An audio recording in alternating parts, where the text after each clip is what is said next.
Bonjour à tous et bienvenue dans un Parole d'expert consacré aux introductions en bourse. Et pour en parler, nous recevons Loïc Javoise, responsable produit chez Bing.fr. Bonjour Loïc. Bonjour. Alors, les introductions en bourse consistent pour un investisseur à prendre une partie du capital d'une entreprise, souvent pour la première fois. Mais quel est son intérêt de passer par une introduction en bourse alors que le marché des sociétés non cotées lui est ouvert aussi? Les sociétés non cotées sont ouvertes aux particuliers également. Simplement, les particuliers vont préférer investir dans des sociétés cotées par facilité déjà, puisqu'ils vont pouvoir contacter directement leur intermédiaire financier pour passer leur ordre. Ils vont pouvoir suivre leurs transactions, ils vont pouvoir revendre également en temps réel leur investissement. Et bien évidemment, ils auront plus de visibilité sur une société cotée que sur une société non cotée, parce que la société cotée va devoir également publier annuellement des bilans, des comptes de résultats, etc. Mais du côté de l'entreprise, quel intérêt trouve-t-elle à s'introduire en bourse? L'introduction en bourse pour une entreprise va lui permettre d'améliorer sa situation financière, ce qui va lui permettre de procéder ou d'envisager en tout cas une croissance nationale ou internationale, de développer des projets, bien évidemment de réaliser des bénéfices, c'est un petit peu l'objectif. Et ensuite, les bénéfices seront répartis, enfin en tout cas une partie des bénéfices, c'est l'intérêt, seront répartis aux actionnaires. Alors, comment fonctionne en quelques mots une introduction en bourse qu'on appelle en anglais une IPO? Alors, vous avez, je dirais, 5 étapes principales en tout cas. La première étape, c'est de choisir le type d'introduction. Ça va être une cession de titres, ça va être une augmentation de capital par exemple. La deuxième étape, ça va être de choisir son marché. Ça peut être sur l'Alternex, ça peut être sur le marché libre, ça peut être sur l'Eurolist par exemple. Ensuite, la société va choisir sa procédure. La procédure, vous avez l'offre à prix ouvert, vous avez l'offre à prix ferme, vous avez l'offre à prix minimum et vous avez également la cotation directe. À partir de ce moment-là, la société va monter son dossier, va le présenter à l'autorité des marchés financiers. L'autorité des marchés financiers va le valider et l'analyser. Et ensuite, vous avez le lancement de l'introduction. Alors, est-ce que les actionnaires individuels, le particulier, est-il traité de la même façon que l'investisseur institutionnel? Pas tout à fait. Lors d'une introduction en bourse, l'investisseur institutionnel a beaucoup plus de possibilités qu'un investisseur particulier. C'est-à-dire qu'il peut acheter davantage d'actions. Voilà, il peut souscrire à davantage d'actions qu'un particulier. Après, le particulier, lors d'une introduction en bourse, peut souscrire un minimum de 10% des actions émises sur le marché. Et si justement il y a vraiment un succès, qu'il y a beaucoup de particuliers, est-ce qu'on ne peut pas leur en attribuer un peu plus quand même que ces 10%? Alors il y a une clause de rallonge qui existe et lorsqu'il y a une sursouscription, la société a le droit justement d'augmenter ce pourcentage de 10% à X% pour réduire la part des institutionnels et augmenter la part des particuliers. Alors vous en avez parlé tout à l'heure, mais je voudrais savoir quel est le rôle exact de l'AMF.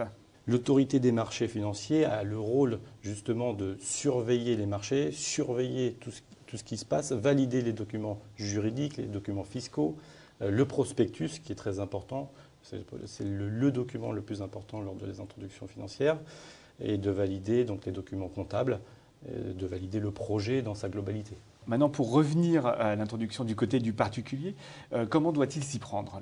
Tout particulier aujourd'hui en France peut ouvrir un compte de bourse auprès de son intermédiaire financier. Ça peut être soit une banque, soit beaucoup plus facile auprès d'un courtier de bourse en ligne. Ça se fait sous 24 à 48 heures. Une fois que le compte est créé, il faut l'alimenter, demander la souscription auprès de son intermédiaire financier. Et ensuite, il attend le jour de l'introduction. Il aura ses titres en portefeuille qu'il pourra revendre tout de suite, en instantané, sur le marché. Alors, est-ce que l'introduction est un placement plus risqué que les autres? L'introduction est un peu plus risquée en effet qu'un autre placement financier en bourse, puisqu'on l'a vu lors des dernières introductions depuis maintenant plusieurs années. Le cours de bourse varie vraiment beaucoup plus fortement que si vous achetiez une action du CAC 40 aujourd'hui. Depuis quelques mois, on assiste à une augmentation du nombre d'introductions et il y a toujours beaucoup de particuliers pour y souscrire. C'est vrai qu'il y a un retour sur les introductions dernièrement, là, depuis 2 ans maintenant. On avait connu vraiment une belle période autour des années 2000. Il y a eu un petit calme entre 2007 et 2010-2012. Depuis 2013, on a une moyenne d'introduction d'environ 10 introductions tous les 6 mois, donc ça fait à peu près une vingtaine par an. Et depuis janvier 2015, on en a déjà eu 20 en 130 jours de bourse. Donc vous voyez, c'est vraiment... Est-ce que vous avez des conseils particuliers à prodiguer aux particuliers qui voudraient s'aventurer dans une introduction? Le premier conseil, je dirais, c'est d'aller analyser ce prospectus dont on parlait tout à l'heure, parce qu'il fait quelques pages. Il est compréhensible, puisque c'est aussi le rôle de l'AMF de s'assurer que le prospectus est compréhensible pour les particuliers. Et donc, pour le particulier, c'est vrai que c'est important de se renseigner sur la solidité aussi financière de la société avant d'investir, de faire une petite analyse et de ne pas investir dans toutes les introductions en bourse qui puissent exister, sous prétexte que les dernières ont bien fonctionné et qu'elles ont gagné 10 ou 15% à l'ouverture. Vous aviez parlé des procédures d'introduction en bourse. Est-ce que vous pouvez nous les détailler? Vous avez l'offre à prix ouvert, c'est la plus utilisée lors des introductions en bourse. C'est la société qui va déterminer une fourchette de prix, donc par exemple entre 20 et 25 euros, pour donner un exemple, c'est bien plus simple pour comprendre. Et l'investisseur particulier, lui, va donner son ordre de souscription à un prix qui est compris dans cette fourchette-là, donc entre 20 et 25. Si demain vous voulez souscrire à 100 actions de la société A entre 20 et 25, vous allez souscrire à 100 actions de la société A à 23 par exemple. La société va ensuite récupérer l'ensemble des ordres. Il va calculer le cours de souscription qui est peut-être 22 euros. Et vous n'aurez pas 100 actions à 22 euros, puisque vous allez avoir, en fonction de la sursouscription, un pourcentage d'attribution des 100 titres que vous demandez. Vous avez l'offre à prix ferme, c'est la société qui va déterminer un prix fixe au moment de l'introduction en bourse, et vous allez, par exemple, vouloir souscrire à une centaine d'actions à 23 euros.